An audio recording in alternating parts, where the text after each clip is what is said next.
I'm just barely getting started with this YouTube thing, man, and I'm feeling like I need to just go ahead and throw the towel in, man. I'm getting all these hate comments talking about, I don't know what I'm talking about, and I'm putting out false information, and it's just it's really starting to get to me, man. But I mean, for those folks that feel that way, I'll say this. What's up, y'all? I'm Che McFadden, Just Chill LC, and welcome back to the Truckers Hustle. I appreciate your support and coming through and actually taking the time to try and learn something that I'm actually putting out with the information that I'm giving you.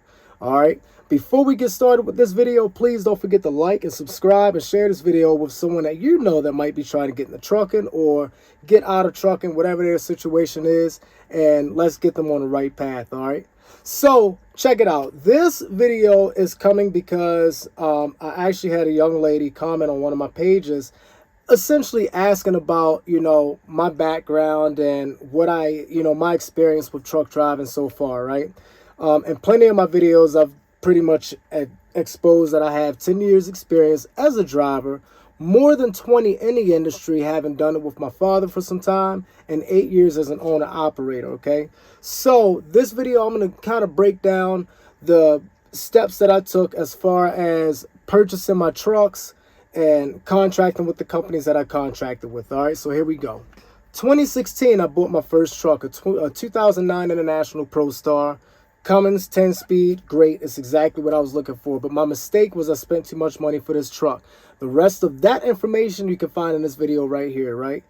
Speed up a little bit. I contracted for a small company out of Baltimore by the name of Evan Transport. Great guys, man. Great company. A lot of guys that worked for this company had already worked for a lot of bigger companies around Baltimore, like Pitt, Ohio, Old Dominion, R&L, FedEx, UPS, companies like that. Well, 2016 was a decent year, and I would say kind of like a good era for trucking, to the point where a lot of people had left companies and purchased trucks and went to subcontract for other companies. It was cool.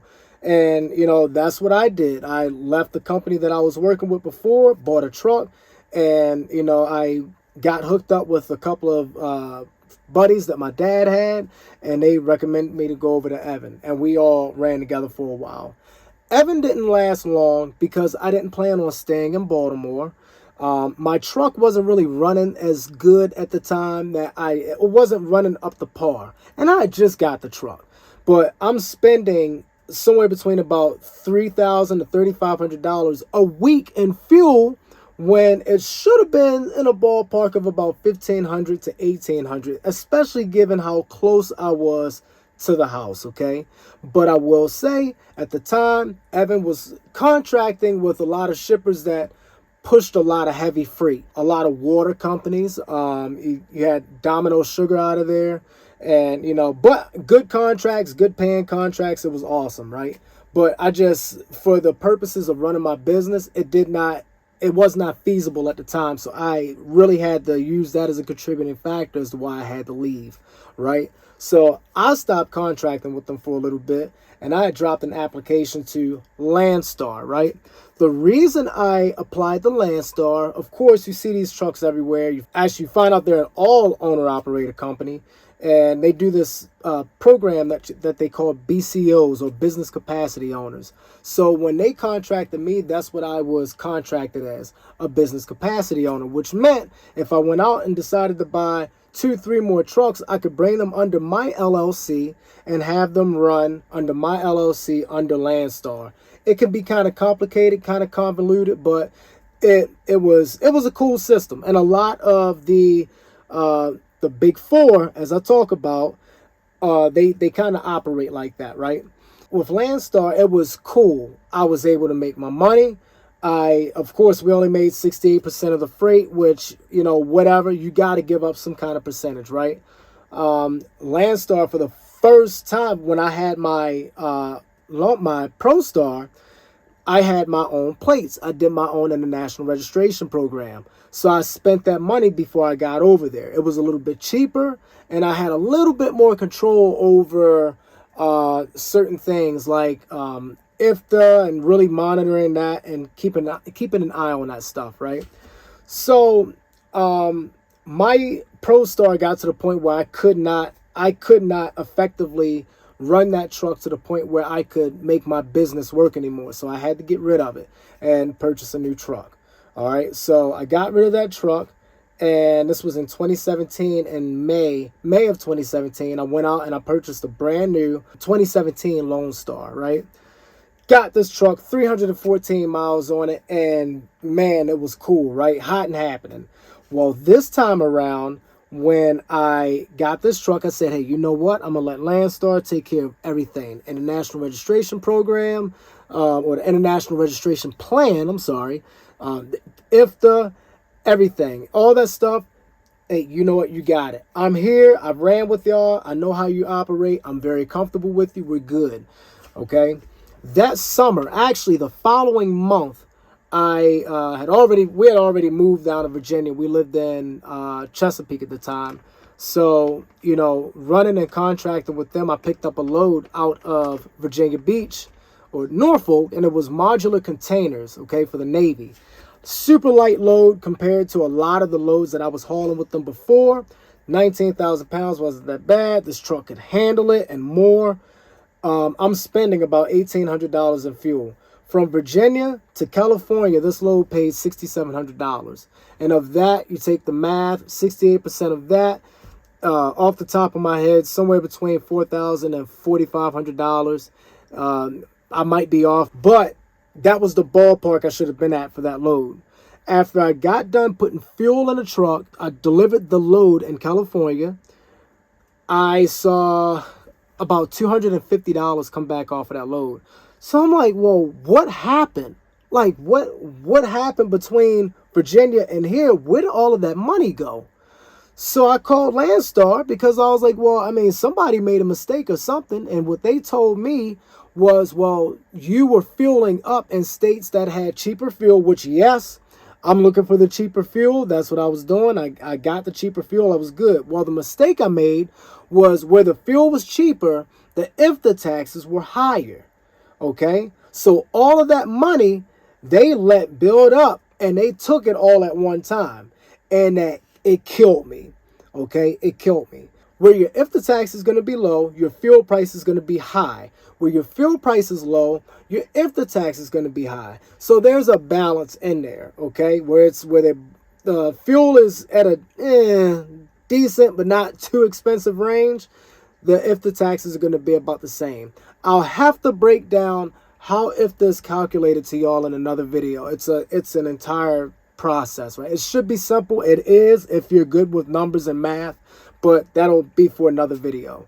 So that was the first time Landstar had me kind of like, okay, I really need to be careful with what I'm doing and how I'm running with these guys. I didn't know what I was doing, right? But I figured it out quick. I changed the way I was fueling up. I was hauling the loads and running the roads the same way I was, and then they hit me with it again. And this time, I'm like, well, no, the numbers aren't making sense. So now I'm having a fishy feeling about Landstar and what they're actually charging for. And are they really paying us 68% or are they paying us 50%? These are the questions I started asking myself, right? Fast forward, Landstar, I'm like, all right, you know what? I'm done. I can't do this because now it's starting to affect my business. I'm looking for another company.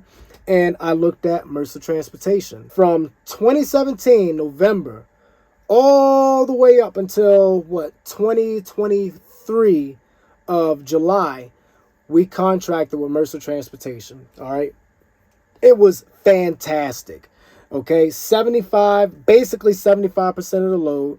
And a lot of drivers, owner-operators that may be watching this that know working for Landstar and those big four companies, that settlement or that trip sheet that you see on a load board with Mercer, that number that you see for the line haul is the number that you get. That's what you get paid, okay? Whereas with like Landstar, that line haul, you got to do the math on that and do some subtractions, and your result is the amount that you get paid. So Mercer kept it simple, okay? Mercer kept it very simple. And, it was very feasible to operate a business with them. Just like with Landstar, where I ran open platform. I ran a step deck with them. I pulled wide loads. I did, oversized and just, weird freight that you would, kind of look at, you look twice at, you know what I mean? It was pretty cool. Only thing is with Landstar, I started off with dry van, and I thought that I could make it work with that. And I didn't have the patience to deal with a lot of like the attitudes of the shippers and receivers, and me doing what I'm supposed to do as a driver, making it to these places on time. It's like it's not being recognized, whatever, right? So at that time, I chased the money too, because open platform was really paying a considerable amount of money, more than what dry van was paying, and right around what refrigerated loads were paying. Refrigerated loads at a point in 2017, early on, was, unbelievable. Okay, we're talking 5 figures for single loads to be ran within a week. And it was dope. So I left Landstar, went to Mercer, and I went straight into step deck. And, from there, it was fantastic. When the freight started getting bad, in 2021, I would say, 2020 hit, obviously, COVID had and a handful of, actually spilling over my hand, a lot of drivers had the same thought about 2020 and COVID. COVID affected the trucking industry. I don't care what anybody says. All right. And it affected people negatively in certain sectors. Open platform, we might as well have just shut down for several months. And in fact, I shut everything down for about 2 months at the time. Okay, van drivers are probably okay because they're delivering consumer goods and appliances to places like Walmart, Target, if they can deliver it, if the factories are producing this stuff. So maybe they weren't hurting as bad, but open platform took a hit. I don't care what anybody says. I won't even argue that. All right. So at the end of it, when 2020, after all of that happened, freight kind of came back a little bit. All right, a little bit.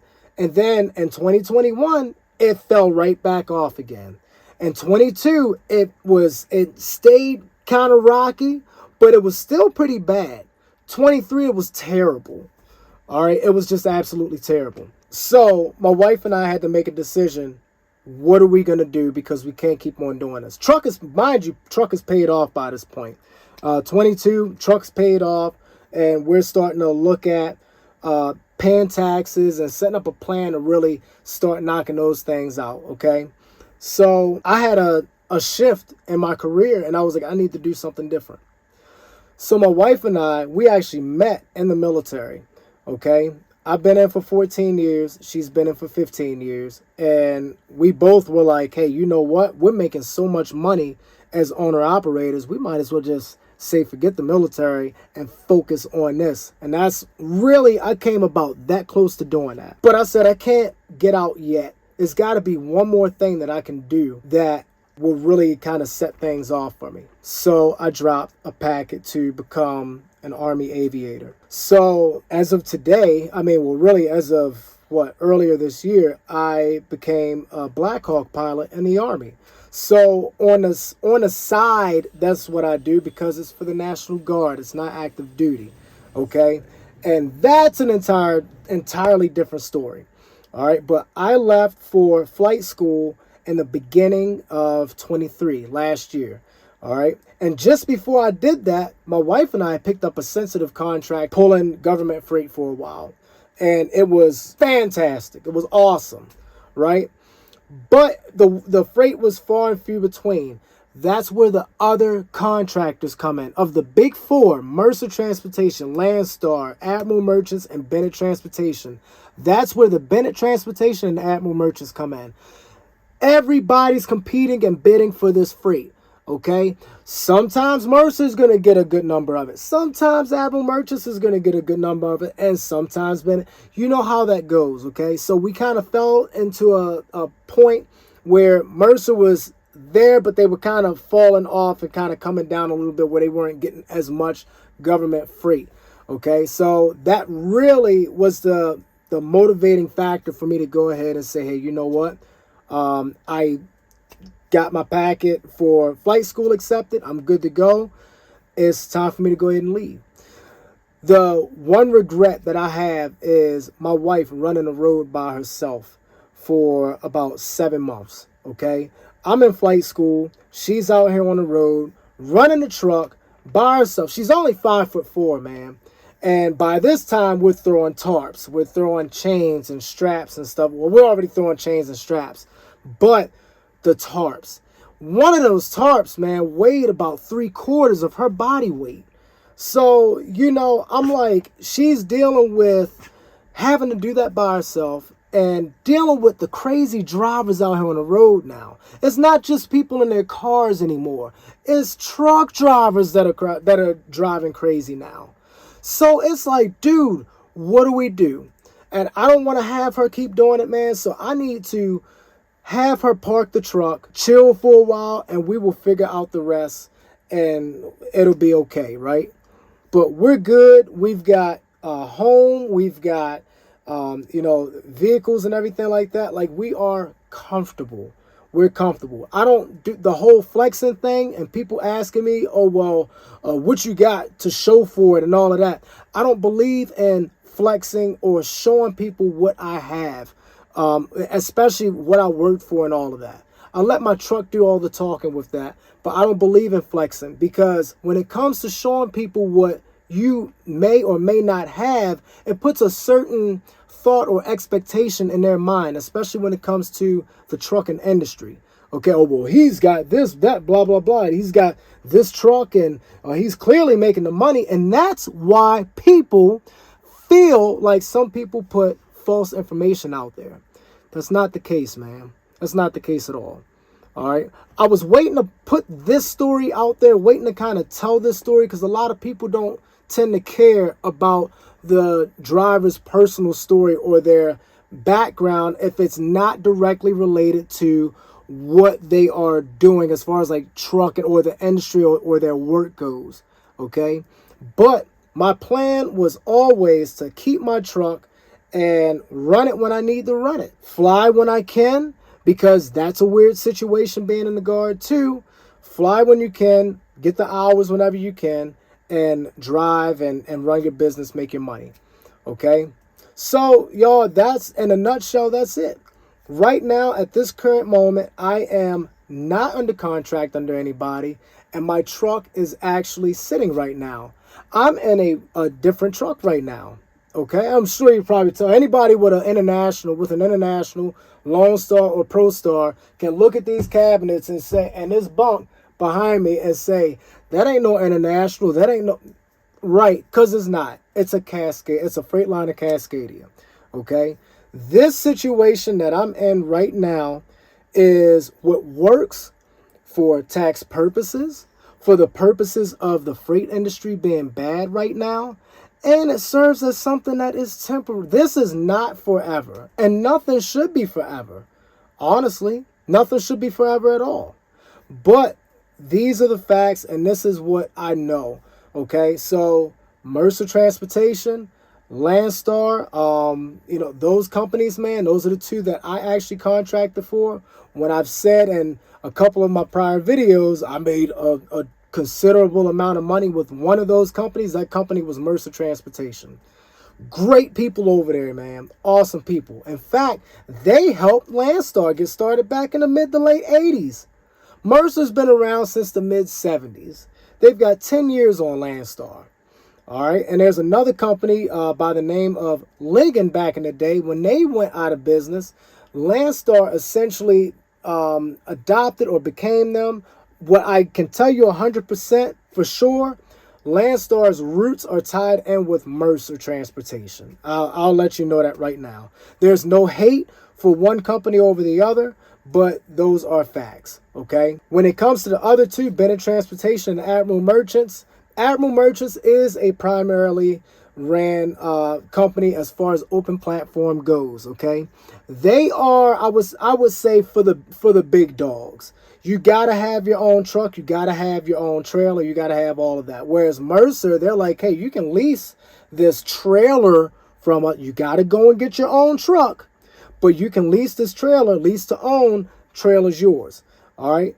Same thing with the vans. If I remember correctly, for a while they were leasing vans, people were owning them, but vans now are so much to the point where they're drop and hook, you might as well not even lease them anyway. Okay. Landstar, same thing. You can lease to own their van trailer, but you cannot lease to own any of their step decks or any of their flatbeds. All right. If you want to run a flatbed with Landstar, you can go over there and run it, but you're going to rent it. You're going to be paying for it. All right. Admiral Merchants, you better bring your own or you ain't going to be running. Bennett Transportation, hey, come on over. If you want to lease it, great. If you don't want to lease it, you want to just use it, run it, maybe rent it, you can do that too. It's no problem. All right. So that's the rundown of it, y'all. That's pretty much what it is. That's my experience when it comes to trucking. And this is why I'm putting the information out there that I'm putting out there to people. Okay. Could I have started my own authority? Yeah, absolutely. Did I want to? No. Because I started seeing how the trucking industry was going, and I knew that I didn't want to stay in it to that capacity. Now my mindset is set on flying. Okay, whether I'm flying helicopters or flying fixed wing or whatever, that's where my mind is now. All right. And my wife just last week was like, if you decide to get back in the truck, put this truck back on the road and run it, you're going to be right back in the same spot again, where now the truck, I've had it for what, 6 or 7 years now, from 2017, 7 years. There is maintenance that needs to be done on it that costs a considerable amount of money. I am at the point where I need an end frame on my truck. End frames or overhauls, they are not cheap. From the research that I've been doing and the mechanics that I've talked to, they are not cheap. The parts might be cheap, but the labor, you're going to be spending some serious money. And right now, I don't want to put that money toward that. I'd rather put that money towards something else. Okay, like maybe another home or something like that. Or maybe something that's going to make my wife and I, make our lives a little bit easier. All right. I'm not going to put it back into something that I know I'm not going to be very happy doing. All right. And just because I'm not very happy doing it does not mean that I can't tell y'all the truth about it. Okay. Maybe I'm not happy doing it because I know the truth about it. And maybe if I tell you the truth about it, you can make your own cerebral decision on how you should move in the industry. I'll leave y'all with this, and then I'm going to go ahead and peace out, man, and start getting ready for the next video. All right. Dry van freight right now, if you can find it and it's paying a certain amount of money, great on you. That's awesome. All right. There are certain loads that can go on open platform trailers that can go in dry vans, but it's on you to figure out how to secure it. That's the biggest thing. And that's why pulling a dry van with open platform freight can be tricky and it can be dangerous, but it does pay, but it's also far and few between. All right. Open platform freight. That's my baby, man. It really is. I love it.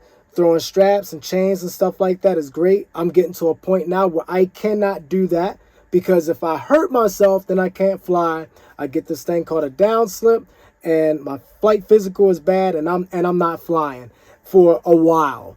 Okay, so that kind of red tape I don't want to go through anymore. But open platform freight will always have a place in my heart. You're gonna work for that money, but it's a very satisfying feeling. All right, tanker, my hat is off to y'all, man. I have the highest respect for tanker pullers because there are factors that go into pulling a tanker that people don't think about. There are fatal factors that go into pulling a tanker. If you're not careful, people can get more than just hurt.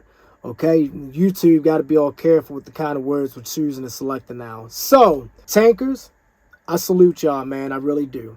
I got a really good friend of mine, man, that pulls tankers, and he's got a huge end in the industry, and he's got a lot of information, and I get a lot of my info about that sector from him. All right, tankers, they pay. Okay, tankers pay the money as well. Now, they probably pay a little bit more than open platform because now you're talking about that company or that contractor probably requiring hazmat. And if they require hazmat, you'll probably get the compensated pay that you're supposed to get when it comes to pulling hazmat. versus pulling for a company that dabbles in hazmat and you can get it, but that kind of company is the one to stay away from when it comes to getting your hazmat endorsement. You'd be getting your hazmat endorsement just to stay moving. That's about it, if I'm being honest. All right. And other than that, refrigerated freight, not all money is good money. If it pays a crazy amount of money, like, oh man, this is fantastic, I can do this, I can do that, blah, blah, blah, I can stop working for however long and take a break and blah, blah. It's going to be some crap that you're going to have to put up with. All right? And hands down. Same thing with the container industry. Container and reefer freight, they're probably like right here with each other. You're going to be waiting around. There's a chance, not every time, but the chances of you waiting for a long time when it comes to pulling a container or picking up refrigerated freight is much higher than any other sector of the industry. There's a chance you could get to the port to pick up a container and they haven't even pulled the container off the ship yet, or they haven't even pulled it off of the train yet. So there are definitely factors that you should consider when selecting those subsectors of the industry. Wide load and oversized, you have to have the experience doing it, and you got to start small. Anything over 8'6" is considered a wide load. 8'7" on paper, it's a wide load. Have people put 8'7" freight on their trailer, 8'7" wide freight on their trailer that's 8'6" and ran with it and got away with it? Yes. But do you want to take that chance today when a freight's not paying that good and you know that a ticket could be on the horizon waiting for you? Absolutely not. So you need to be smart in how you do things. All right. Oversized freight, though, you got to work your way up depending on who it is. Okay. You go to a company like Miller. Those guys haul the oversized freight. Okay. They're the ones that haul the huge generators that require 2 tandem trucks moving at the same time up the highway with 2 pushers behind it. That's something freaky, man. If you've never seen it before, it's pretty awesome. Those guys, I mean, it should go without saying that they get paid a considerable amount of money, and that is a side of the industry that is I would say fairly gate kept. The people that get into hauling oversized freight don't like coming off of it. They usually like to stick on it. Like, perfect example, Landstar. I'm putting it out there, man. Landstar, they have a low boy division, or what they call an RGN, or removable gooseneck division for hauling oversized and big freight. They are very limited on their equipment. So just like Admiral Merchants, where they're like, you need to bring your own trailer and all of that, Landstar says the same thing when it comes to your low boys, your 3-axle, your 4-axle, 5-axle trailers, your removable goosenecks. All right. They have a very select number of those trailers left with the company, like maybe 25, if 25 or 50. And there's a waiting list. If you want one of those trailers to pull that freight, there's a waiting list to get on. And that list is years long. How do I know? I asked to get on it, and I was like number 50 in line. And the guys that were pulling the trailers had in mind that they weren't coming off of them. I had already talked to plenty of people that were pulling those trailers, pulling low boys and stuff like that. And they straight up said it. Oh man, I make too much money to come off this trailer. Good luck with finding one. Or you can go out and buy one. I'm not spending $110,000, $120,000 on a trailer. Now, granted, that's brand new. You buy one used, you could probably get it for $40,000, $50,000. But I wasn't trying to spend any more money on anything like that when I knew that the systems were in place for me to effectively make money and run my business and pay my taxes and live comfortably. All right. These are the things you have to think about, folks. And other than that, I hope that helps. I hope that kind of sheds light on everything and kind of gives you an idea of where I'm coming from, my intentions with starting this page, and really wanting to help people be informed and learn a little bit more about the industry so that they can make the right move when they decide to go out and buy their new truck or buy a used truck or get their CDL to become a truck driver. All right. It's not easy. And you're gonna work, man. You're gonna work. But there's a right way to do it, and there's a very wrong way to do it. All right. Other than that, y'all, I appreciate it. If you stuck around this long to check this video out, it's probably worthy of a like, or maybe a comment. Definitely subscribe if you haven't already, and please share this video with someone that you know that may be trying to get into trucking or out of trucking or trying to make that shift and transition into finding a different company.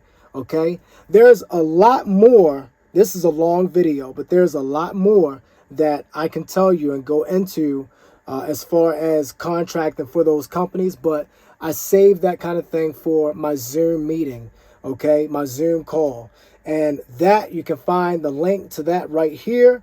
Maybe screenshot or grab this QR code, scan that, and pretty much, drop your email in there, get registered. That way you can be up to date and abreast of when the next Zoom meeting is going to be. Okay. I'm not trying to gatekeep anything, y'all. I'm trying to put this information out there so you can have it. All right. But until next time, thank you very much for watching, for sticking around. And I'll see y'all in the next one. Thank you. Get it, get it, get it, get it, get it, get it, get it, get it, get it.